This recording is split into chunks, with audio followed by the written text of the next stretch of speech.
Web1, Web2, Web3. What the hell are we even talking about? When people hear Web1, Web2, Web3, I feel the context is already defined, but we're not talking about like the most common kind of web you would hear, which is like cobwebs, but no. So let's talk about web in this exact context. Web, maybe the World Wide Web. But when we're talking about Web1, Web2, Web3, just to simplify it for you, we're talking about the internet.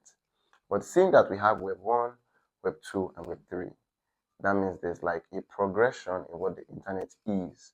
So talking about Web1, Web2, and Web3, I'm going to break down the different phases of the internet and how we've gotten to where we are today. Web1 started probably in the 1980s or 1970s, and this was the earliest form of the internet. And the internet was almost like a board, a static page where you could only upload information. And the people who come to see the information uploaded or the data uploaded could only see and view. They could not give feedback. So the interaction was almost one-sided. And this was only possible by people who owned or created this website. Moving on to the next phase of the internet, that's Web2. The internet became more than we knew it to be. People could now interact with the internet. So when you publish things online, there's a way for people to give feedback. Because of this, advancement and possibility with the internet, this gave birth to social media platforms where you could send messages and receive messages from friends and from family over long distance. Some very unique features were birthed in this era of the internet, such as video streaming features, and many social media platforms that emerged include Facebook, WhatsApp, even the email, Yahoo or Gmail, all were apps that emerged from the Web2 era. Moving from the Web2 era, the internet is looking forward to achieve more.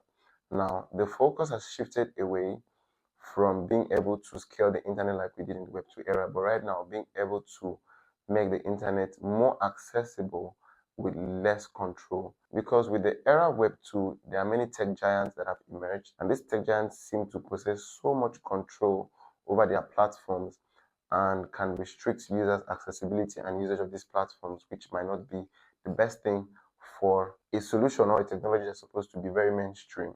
So Web3 is trying to create a more decentralized internet where everybody is free to participate and interact on this without the fear of control or restriction.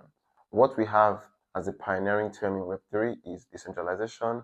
With Web3, you're going to hear terminologies right now like cryptocurrencies, because all of these are solutions built around decentralization. So when you're listening to Web1 or when you hear anybody talk about Web1, Web2, or Web3, just note they're talking about the internet. And most people would think, almost like we have with many forms of technology, that when there is Web1 and Web2 and Web3, you probably have different softwares or different devices you're going to be using. No.